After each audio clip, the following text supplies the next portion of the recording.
Nous sommes avec Grégory Lucas et Pierre Ebeigne, qui sont élus locaux du mouvement Demain. Grégory, toi, c'est au Reux, Oui. Et Pierre, à Liège. Oui. Et donc, on fait un peu le bilan de vos 2 ans de mandat au sein des conseils communaux de vos communes respectives. Des mandats qui vous sont arrivés après 20 ans de militance de terrain. Donc, vous pouvez peut-être un peu nous expliquer la différence, comment on se sent et qu'est-ce que ça fait de passer du terrain à l'arène des élus. Voilà, mais moi j'étais pas tellement plongé dans le milieu politique auparavant. Donc j'ai été approché par 2 personnes qui étaient dans un mouvement vraiment de gauche au niveau de la commune du Reux et qui cherchaient des personnes un peu pour renouveler leur parti. J'étais militant sur le terrain dans le sens où j'ai toujours eu une implication au niveau social, mais pas vraiment au niveau politique.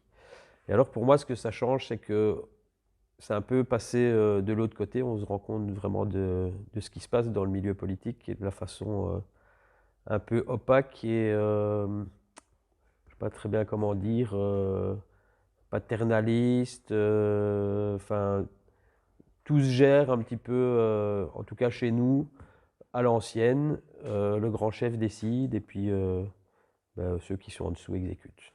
C'est un petit peu comme ça que je ressens les choses au niveau de ma commune. Je ne sais pas si j'emploierais le mot de paternalisme, mais en tout cas, ce qui est assez marquant, c'est la... Il y a des règles du jeu, quoi. Il y a vraiment des règles du jeu. Moi, j'ai débarqué dans... J'étais militant politique, on peut le dire quand même. Enfin, la dimension de ce qui est politique, et ça, c'est un truc qui est marquant, quoi, hein. C'est parfois étonnant. Pour moi, politique, c'est voilà, c'est l'engagement dans la société au sens général du terme, enfin, en étant élu, on va dire. C'est parfois que les gens ont un regard différent, quoi. Il y a quand même un tous pourri qui est quand même très très important, qui a été nourri par effectivement un mode de fonctionnement du monde politique, voilà, dans les structures telles qu'elles sont aujourd'hui. Et puis on se dit, on va changer les choses. On a été militant pendant tout un temps. Moi, j'ai commencé par militance anti-pub, et puis j'ai été militant de terrain dans une formation au Parti communiste. Et puis on a créé une petite formation au niveau local, et on s'était dit, à un moment ou à un autre, la réponse à apporter, c'est la politique telle qu'elle fonctionne, c'est une question de rapport de force, c'est une question de... Si tu n'occupes pas l'espace, en fait, on fait semblant de t'entendre un peu, mais tu n'arrives pas à créer de rapport de force parfois. En tout cas, sur certains sujets, ça semble assez clair. Donc, il faut y aller, quoi. À un moment, il faut se lancer dedans. Et c'est clair qu'on découvre en étant dedans que c'est lourd, que c'est... Voilà, on est dans l'opposition, toi comme moi. Ouais. Par exemple, le rapport qu'entretient une majorité avec l'opposition, moi, je trouve ça affligeant de bêtises, quoi, affligeant de bêtises. Si on vient avec des bonnes idées, le principe ne va jamais être de se dire, ouais, pour l'intérêt commun, ça va être un truc à faire, on va essayer d'avancer sur ça. Non, ça va toujours être soit de totalement casser l'idée pour une mauvaise raison, soit de faire semblant qu'on va s'en emparer, soit, et c'est le truc qui arrive le plus souvent, c'est les deux. C'est-à-dire, on vous dit d'abord que c'est pas intéressant, et puis on la voit redébarquer quelques mois plus tard, étiquetée, en ayant changé l'étiquette sur le pot, quoi. Et ça, c'est quand même...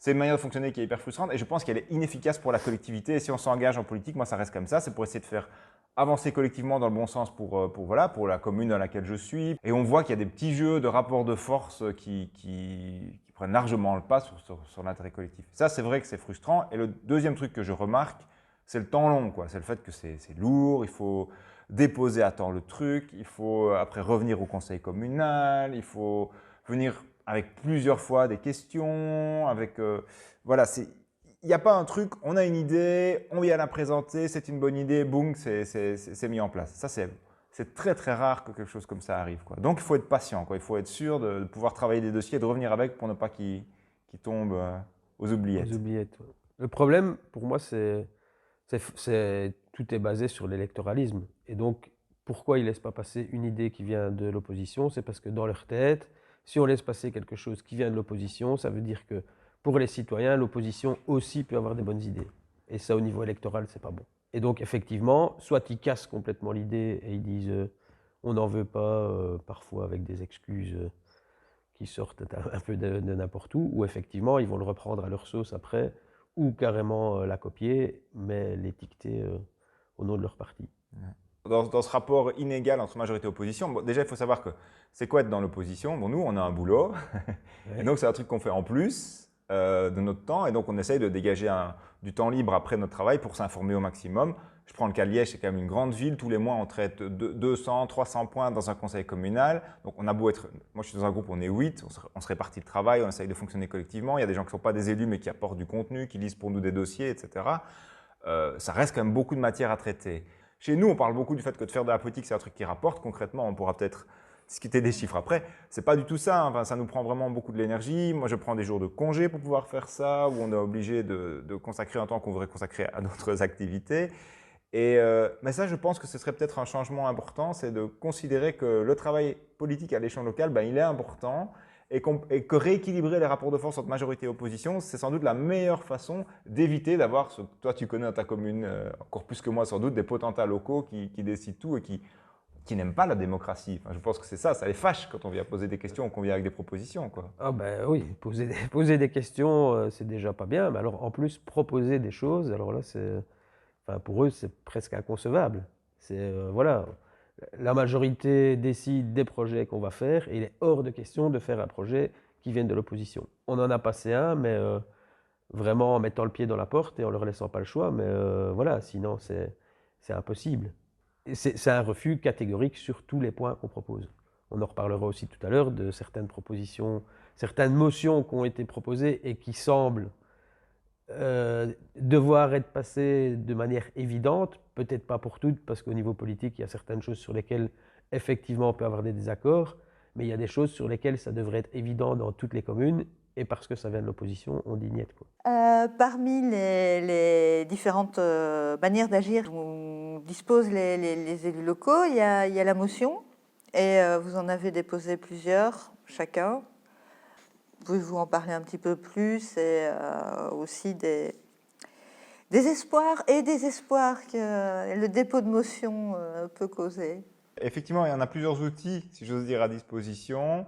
Le premier, le plus simple, c'est ce qu'on appelle la question écrite. Une question écrite, c'est voilà, c'est une question qu'on adresse à un échevin ou au bourgmestre. Et en théorie, ils ont droit à 30 jours pour répondre. Moi, j'en ai qui attendent encore après un an. On a un deuxième outil qui est l'interpellation. Donc, au cours du conseil communal, on a droit, alors ça dépend d'une commune à l'autre. Enfin, nous, on est un groupe de 8, on a droit à 3 interpellations par conseil communal. Une interpellation, c'est on a 2 minutes pour poser une question, ils ont 2 minutes pour vous répondre, et à Liège, on a même la chance d'avoir encore 1 minute pour répliquer, ce qui n'est pas le cas. C'est pas le cas heureux. On a ce qu'on appelle les questions orales, là, c'est plus petit, c'est 1 minute, c'est en toute fin de conseil communal généralement. Donc ça, c'est les outils de base qu'on a à disposition. Mais effectivement, si on veut faire avancer quelque chose de plus important, on peut arriver avec une motion. Alors là, c'est plus lourd parce que donc on doit la déposer avant le conseil communal. On a un conseil communal auquel on la présente, on explique bah voilà pourquoi je l'ai déposée, ce que ça veut faire, etc. Et puis elle est encommissionnée. En tout cas à Liège, c'est comme ça que ça fonctionne, c'est-à-dire que dans les diverses commissions qui correspondent aux différents échevins, on voit, donc, voilà, si on a déposé une motion qui concerne l'enseignement, ben ça va chez la commission de l'échevin de l'enseignement. Et là, on explique à la commission et on a le retour, parce qu'on est de l'opposition, de la majorité qui nous dit oui, non, pourquoi pas, ce genre de choses. Et puis alors, ça vient, normalement, c'est à nous de décider, on doit la redéposer une deuxième fois et ça vient au conseil communal suivant pour la mettre au vote. Voilà. Et les motions, on peut les déposer seules comme formation ou on peut les déposer avec d'autres formations politiques. Nous, on essaye quand même souvent aussi de les déposer avec d'autres qui soutiennent les mêmes idées. Chez nous, c'est un peu plus simple, étant donné qu'il y a 3 formations politiques. C'est une petite commune, donc il n'y a pas de commission. Et donc nous, quand on propose une motion, en fait, on doit juste la remettre avant le conseil communal et ça passe directement au conseil communal. Donc on la présente et on la fait passer au vote au conseil communal. Avec malheureusement souvent le même retour, c'est que chez nous, quand ça vient de l'opposition, que ce soit de chez nous ou de chez Écolo, c'est catégoriquement refusé par la majorité. Celle qui me paraît le plus importante à titre personnel et je pense aussi par rapport au mouvement Demain, c'est sans doute la motion d'urgence climatique, donc, qui a été présentée, si je me rappelle bien, en octobre 2019, qu'on a réussi à faire passer partiellement, on va dire, c'est-à-dire qu'on a quand même voté une motion climatique, mais sans l'urgence. Donc, l'échevine du développement durable Et les échevins et le bourgmestre voilà, veulent bien faire des choses pour le développement durable et l'environnement, mais considèrent qu'il n'y a pas d'urgence. Donc nous, on s'est finalement abstenu sur la propre motion qu'on présentait. Donc on l'a présentée, ils ont proposé une modification, on a accepté la modification, mais on a dit que comme il y avait une modification et qu'il n'y avait pas d'urgence, on s'abstenait parce qu'on trouvait que ce n'était pas suffisant. Ouais, donc la même motion sur base de ce qu'il avait déposé, ben, on a décidé de la déposer à Liège aussi. Donc on l'a retravaillé un peu. Hein, c'est Caroline Salle, la chef de groupe de Vert-Ardent, dans le groupe dans lequel je siège, qui l'a présenté. Et donc c'est assez drôle. Donc nous, ils n'ont pas refusé. Mais c'est une motion sur l'urgence climatique hein, qu'on a déposée il y a donc 1 an, Ouais. comme toi. Et elle est, alors c'était pas le terme en commissionné, mais donc ils veulent l'intégrer à une réflexion globale sur la question de l'environnement et de ce qui peut être fait à Liège. Et donc c'est une forme d'encommissionnement quand même, et en tout cas on ne sent pas une urgence à s'en emparer. Mais on n'a pas encore une réponse négative et plutôt que de n'avoir rien, nous, on a accepté cette logique qui était de dire qu'on l'intégrait à la réflexion plus globale. C'est un truc qui est en cours, dans lequel on fait appel aussi à des bureaux extérieurs pour venir étudier la situation. Et voilà. De manière générale, et c'est ça, c'est l'idée de ces motions aussi, ce dont on manque et qui est pourtant essentiel dès l'échelon communal, c'est d'avoir des plans, c'est-à-dire de réfléchir, de planifier comment, à l'échelle d'une commune, on peut véritablement changer la quantité d'émissions de CO2 qu'on peut faire à l'échelle communale. Donc ça veut dire réfléchir à la mobilité, réfléchir aux règles qu'on met en termes d'urbanisme. Voilà, il y a toute une série de choses qu'on peut faire qui sont sans doute différentes dans une grande ville ou dans une commune plus rurale, mais qui répondent à la même logique. En tout cas, nous, la logique qu'on a et qu'on défend, c'est que c'est un changement structurel et que le premier à devoir faire le changement structurel, c'est la structure collective qui est la commune, qui est la région, qui est un État fédéral, qui est l'Europe, etc. Ouais. Et si on s'appuie uniquement sur les actes individuels, on n'avance pas. Alors, il ne faut pas les négliger, chacun de nous doit faire des efforts, mais en tout cas, on ne peut pas résumer la question du climat à une question d'actes individuels. Quand on parle de la relocalisation de l'économie et de comment les autorités locales peuvent la permettre, il y a une motion que tu as déposée à propos de la régie communale, régie agricole communale. Oui, c'est ça. Donc ça, c'est un des combats qu'on essaye de mener avec tout le groupe Vert-Ardent à Liège. C'est la question de la qualité de l'alimentation des enfants. Plus fondamentalement, puisque c'est encore, et ça c'est une très bonne chose, une structure publique, une intercommunale qui prépare les repas pour tous les enfants, et que c'est donc une grosse structure qui fait beaucoup de repas, c'est plusieurs milliers par jour, de se dire il faut un changement structurel, parce que là aujourd'hui la façon dont il fonctionne, c'est des marchés publics, et grosso modo le prix reste quand même l'essentiel de l'argument pour choisir où on va acheter les produits. Premier élément. Et deuxième élément, les produits, ils arrivent préfabriqués, précuits pour un certain nombre, emballés sous vide, et tout ce qu'on fait, c'est entre guillemets les mélanger, les réchauffer, les mixer pour faire une soupe, etc. Mais il n'y a pas du tout l'aspect qualité du produit, en tout cas la question bio est très peu présente, et surtout il n'y a pas l'aspect local. Je veux dire, on ne sait pas, ces produits peuvent venir de très très loin. Et donc, c'est une initiative qui a été lancée notamment en France, à Mouansartou, de régie agricole. C'est quoi? C'est de se dire, les communes sont souvent propriétaires de terrain. C'est de créer sur des terres communales une structure avec des gens qui sont payés correctement, parce que c'est un autre débat. Les gens qui font de l'agriculture à l'échelle locale aujourd'hui sont très très mal payés. C'est vraiment un énorme souci pour eux. Donc on les paye correctement et la meilleure manière de les payer correctement, c'est de les engager directement. Donc les communes, en quelque sorte, deviennent employeurs d'ouvriers communaux qui fabriquent la nourriture pour les crèches, pour les écoles, pour toutes les structures. Changer tout d'un coup, c'est pas possible. Donc nous, on a calculé qu'est-ce qui est faisable, qu'est-ce qui est dans les moyens d'une commune, etc. On s'est dit, en tout cas, les crèches, c'est faisable. C'est là où on commence. D'abord, les enfants sont très sensibles à la qualité de l'alimentation. C'est là où on commence à s'éduquer à l'alimentation. Est-ce qu'on commencerait par là? Et donc, on a fait une proposition très concrète de comment on pourrait, sur 6 hectares, avec 5 à 6 équivalents temps plein, ce qui est tout à fait dans les moyens d'une ville comme Liège, faire une transformation pour fabriquer localement. Le repas qui est servi à midi pour les enfants, c'est pour une série de familles modestes le repas le plus important de la journée pour tous ces enfants. Donc voilà, et le côté démocratique des repas qu'on offre, il est essentiel pour nous. Donc on a l'impression que c'est un engagement qui est à portée d'une commune, et voilà, on a à la fois une question sociale, on paye bien les agriculteurs, et une question environnementale, et une question de démocratie, parce que se réapproprier notre alimentation, reprendre les mains dans ça, c'est un élément essentiel. Grégory, on n'est pas si loin que ça du 25 novembre. Le 25 novembre, c'est la journée internationale de lutte contre les violences faites aux femmes. Toi, tu as déposé au RE une motion à cet effet. Et On a plutôt l'impression que la majorité, la violence faite aux femmes, elle est pour. Mais, je sais pas, je dirais pas jusque-là. J'espère en tout cas que c'est pas le cas. Mais en tout cas, on voit que ils se tracassent pas plus que ça et qu'ils n'ont pas réellement envie de mettre des choses en place. Ils estiment qu'il y a assez de choses qui sont mises en place. Or, moi, j'ai quand même l'écho de, malheureusement, de personnes à qui c'est arrivé sur la commune d'Ureux et qui disent clairement que, entre autres, au niveau de l'accueil qu'elles ont reçu au niveau de la police, ça ne se passe pas comme ça devrait se passer. Hein, c'est un peu, bon, oui, madame, voilà, ça arrive, c'est votre problème à la maison, nous, on ne s'occupe pas de ça. Et au niveau de la commune en elle-même, il n'y a pas grand-chose. Il y a quelque chose qui existe au niveau du CPS, qui n'est pas très fort mis en avant. Ça, c'est un peu aussi le problème de notre commune, c'est que ce qui est très important pour la majorité, c'est l'image. Et donc, tout ce qui est un petit peu négatif, on le met sur le côté, on essaye de le cacher le plus possible. Et je ne dis pas qu'on ne s'en occupe pas, parce qu'il y a quand même des choses qui sont faites, mais on ne s'en occupe pas trop et on ne montre pas trop ce qu'on fait, parce que ben voilà, ça pourrait ternir l'image de savoir qu'il y a malheureusement des femmes qui subissent des violences dans la commune, qu'il y a d'autres choses, on en parlera après, qu'il y a des migrants qui sont sur la commune. Tout ça, c'est pas beau pour l'image de la commune.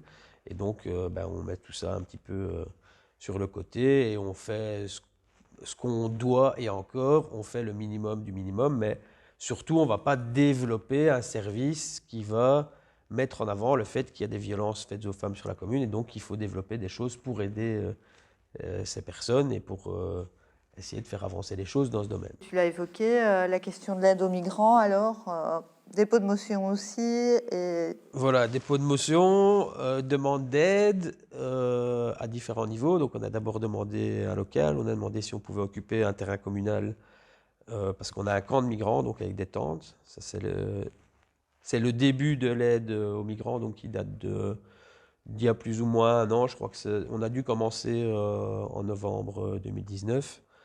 Et donc au départ, ben, il y avait des tentes. On venait amener chaque soir de la nourriture. On essayait d'avoir ce qu'ils nous demandaient, sacs de couchage, couverture, etc. Enfin, le minimum, parce qu'avant ça, ils n'avaient même pas ça. Donc ils étaient sur la commune un peu livrés eux-mêmes. Ils dormaient dans un sac de couchage en dessous d'un buisson.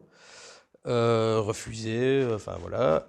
On a même été jusqu'à nous refuser des sacs poubelles de la ville pour qu'on essaye d'avoir un camp qui reste dans un état correct, que ça n'attire pas les rats ou autre chose, et que l'endroit reste propre. Donc même ça, on nous a refusé. Et là, c'est clairement une non-volonté de voir qu'il y a des migrants et d'accepter que ce soit des migrants qui soient en transit. Et donc, en gros, la réponse, c'est ils n'ont qu'à faire une demande d'asile.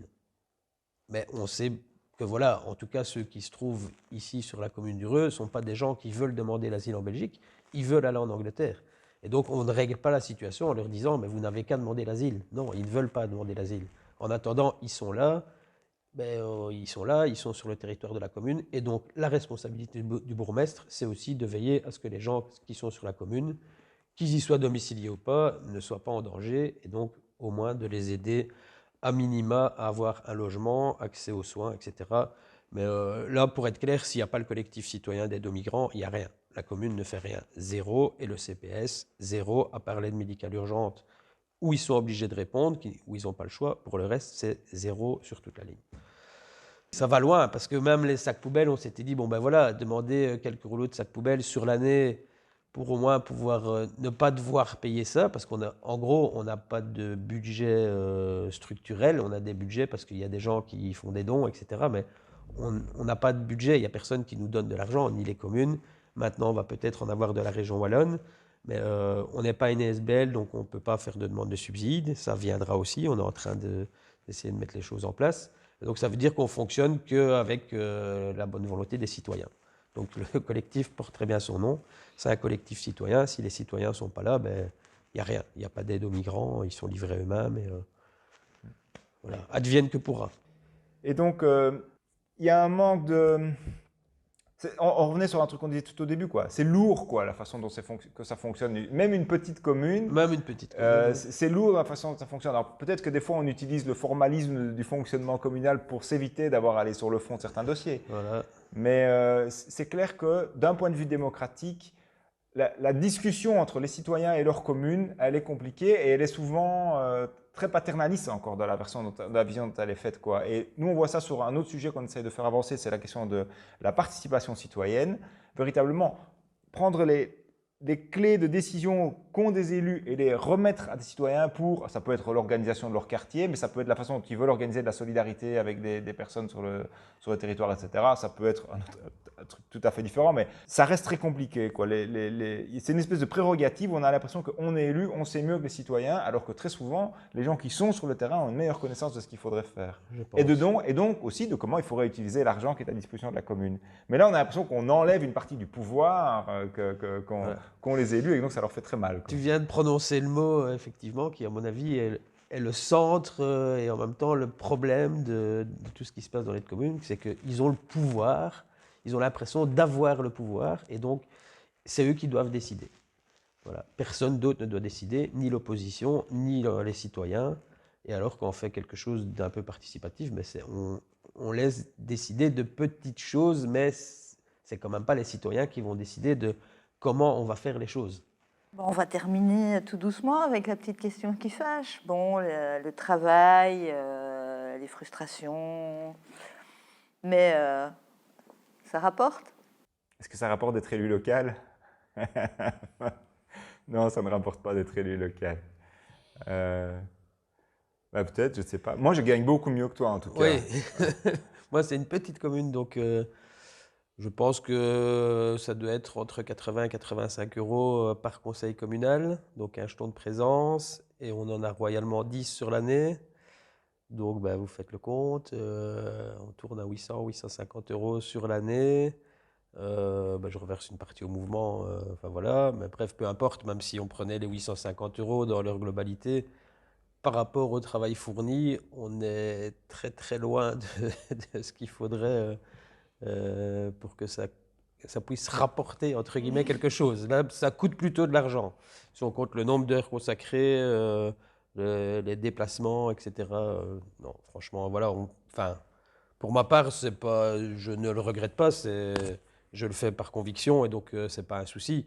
Mais s'il y a des gens qui pensent qu'on gagne notre vie en étant élu communal, en tout cas, heureux, ce n'est pas le cas. Maintenant, à Liège. Alors, à Liège, pour être concret, donc, comme tu l'as expliqué au début de la discussion, à Liège, on a un conseil communal et on a des commissions. Donc, j'ai un jeton de présence pour le conseil communal et j'ai des jetons pour chacune des commissions. Moi, je siège à 3 commissions, donc 3 échevins différents. Donc, ça fait 4 réunions. On a aussi ce qu'on appelle des commissions générales, c'est-à-dire quand il y a, par exemple, Netis, pour un thème liégeois, on a eu une réunion pour discuter de Netis, puis sur quelques autres thématiques comme ça.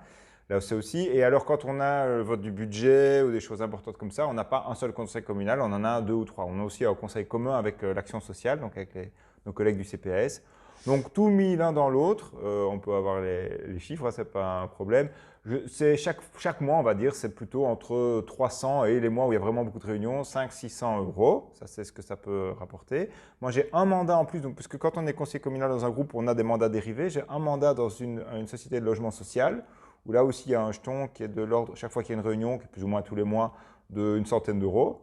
Donc ça, c'est ce que ça me peut. Donc on va dire que sur une année, peut-être qu'il y a entre 5 000 et 6 000 euros qui rentrent dans les caisses pour être conseiller communal. Et moi, je rends 30%, donc sur le brut en fait, donc 30% à Vert-Ardent. Donc le groupe dans lequel je suis, ça nous permet de financer notre campagne parce qu'on veut être indépendant, écolo et le mouvement Demain, puisque c'est une liste commune avec écolo, on a mis un peu de sous, on a mis des sous quand on a fait la campagne, mais on veut que le mandat de nos élus serve à avoir refinancé les sous qui sont mis là-dedans pour qu'on soit une liste qui soit indépendante des formations politiques qui l'ont soutenue. Donc de Demain comme du mouvement écolo. Donc là, il y a 30%, chaque élu communal rend 30% de son brut. Et je rends en plus 10% au mouvement Demain. Donc effectivement, si on rajoute le fait qu'effectivement on se déplace, on va aux réunions, on y consacre du temps, etc., c'est vraiment pas pour l'argent qu'on fait ça. Et en fait, je veux dire, c'est vrai qu'il y a plein de gens qui se disent ça, quoi, hein. Vous êtes élus, donc il y a un peu un côté tous pourris. Et il y a vraiment beaucoup d'efforts qui ont été faits de la part de certains élus pour que ce message puisse percoler, quoi. Ça, c'est vrai. Mais moi, je vais dire un truc qui est peut-être à contre-courant de ce que j'en pense. Je pense que des élus locaux, en fait, ils devraient être beaucoup plus payés, en fait. Parce qu'en fait, qu'est-ce que ça veut dire d'être payé si peu pour y consacrer autant de temps? C'est uniquement les gens qui ont la capacité de le faire qui le font. C'est-à-dire, si tu peux t'arranger pour avoir, quand tu as un homme, ta femme qui peut s'occuper de tes gosses au moment où tu y es, ou quand tu es une femme, ton homme qui s'en occupe. Si tu es célibataire, merci, bonsoir. Quoi. Les réunions, c'est hyper galère. Si tu as quand même déjà un boulot qui a une certaine flexibilité, si tu ne dois pas faire déjà des heures sup pour aller faire autre chose, etc., soit, ça veut dire que en fait, on coupe déjà toute une série de personnes de la capacité de se retrouver élu à l'échelle locale en faisant une activité qui est une activité militante. En fait, être élu à l'échelle locale aujourd'hui, par rapport au travail qu'on fait moi, dans une ville comme Liège, c'est quand même un travail important. Quand il y a toutes ces réunions, si on veut les préparer bien, ça demande plein de temps, quoi. Et c'est pour ça que je pense que, comme sur le modèle islandais, on devrait sans doute, en fait, peut-être moins payer les élus, des députés, des ministres, des gens qui occupent des fonctions, et plus payer les élus à l'échelle locale, pour leur permettre en tout cas que ce soit... Moi, je pense que c'est bien je suis heureux d'avoir été militant, d'avoir un boulot à côté, parce que ça ne nous coupe pas de la vraie vie, quoi, le fait d'être élu. Quand ça devient ton seul métier, certaines personnes, ils sortent de l'école et... La famille Michel, par exemple, et directement, en fait, c'est leur métier, en fait, alors que c'est pas ça, c'est un mandat d'être élu, ça doit être pour un temps de la vie, et c'est bien d'avoir une vie à côté, une vie avant et une vie après où tu fais autre chose. Mais que le moment où tu y consacres du temps, les quelques années où tu veux faire ça, tu puisses vraiment y consacrer la moitié de ton temps, par exemple, un mi-temps, et que tu sois payé pour le faire. Et moi, je pense que ce serait une réforme intéressante qu'on pourrait pousser que d'avoir ça. Voilà. Donc, c'est peut-être à contre-courant de ce qu'on pense maintenant, où on dit que les élus sont trop payés. Moi, je pense qu'un élu à l'échelle locale, en fait, c'est du bénévolat, à peu de choses près, et que c'est dommage. Ça vaudrait la peine. C'est la base de notre démocratie, en fait. C'est aussi un problème, cette différence entre les petites et les grosses communes. C'est que dans une commune comme l'Heureux, où effectivement, déjà quand je vois le travail que je dois fournir en étant conseiller communal dans l'opposition, je me dis que être échevin, ça devrait pouvoir être un boulot à temps plein. Or, c'est pas possible. Parce que la rémunération qui est accordée à un échevin à une ville comme celle d'Heureux, je sais plus, j'ai regardé il n'y a pas longtemps, ça tourne plus ou moins à 3 000 € brut. Donc c'est quand même fort limite pour faire ça à temps plein. Oui, surtout si tu dois abandonner ton boulot pour faire ça et qu'après tu as une grosse étiquette politique et que tu ne retrouves pas de boulot, quoi. Et donc ça me paraît un peu limite. Et donc ce rééquilibrage aussi serait bien à faire entre les grosses et les petites communes. Il y a des bourgmestres dans des grosses villes qui gagnent beaucoup d'argent, tandis que dans les petites communes, ils n'en gagnent pas assez pour que ce soit leur boulot.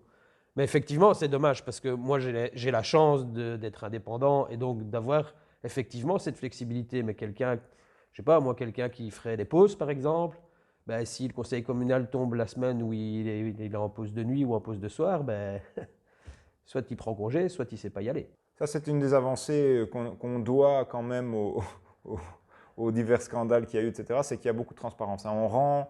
Nous, tous nos mandats sont rendus publics. Voilà. Donc il y a un effort de transparence qui est demandé aujourd'hui dans le monde politique, qui n'est pas demandé dans le monde des affaires d'ailleurs. Il le faudrait à d'autres endroits, qui est plutôt sain. C'est la meilleure façon de résoudre cette défiance, c'est ça. Je vous remercie. Parce que je pense qu'effectivement, c'est un travail militant qui n'est pas connu, pas bien connu que celui de conseiller communal. J'espère que ça n'aura pas trop dégoûté les personnes qui souhaiteraient s'engager, parce que justement, au contraire, c'est de personnes qui s'engagent, dont le monde a besoin, et les communes d'abord, parce que c'est là qu'on vit au quotidien. C'est là où on commence à construire la démocratie, c'est quand on sort de chez soi, dans sa rue, avec ses voisins, qu'on organise des comités de quartier. Puis, enfin, la commune est le prolongement de notre rapport à nos voisins et aux autres. Et donc, moi, c'est ça que j'aime bien quand même. Je veux dire, on n'est pas maso. Hein, si on n'y trouvait pas une forme de contentement, on ne le ferait pas. C'est qu'on est sur des choses qui sont concrètes. La commune, elle a plein de prérogatives sur le logement, sur la mobilité, sur les solidarités, sur l'éducation, qui sont en première ligne, quoi. Et donc, on peut faire des choses à partir d'une commune, et c'est ça qui est bien. Et on pourrait réinventer la démocratie, on pourrait réconcilier le citoyen avec la démocratie à partir de la commune aussi. Et c'est pour ça que nous, à la fois, on est dans une formation qui a éco-socialiste, qui pense le monde, quoi, qui a un projet de société, et en même temps, c'est sans doute l'échelle la plus importante pour repartir de là-bas si on veut changer de modèle de société.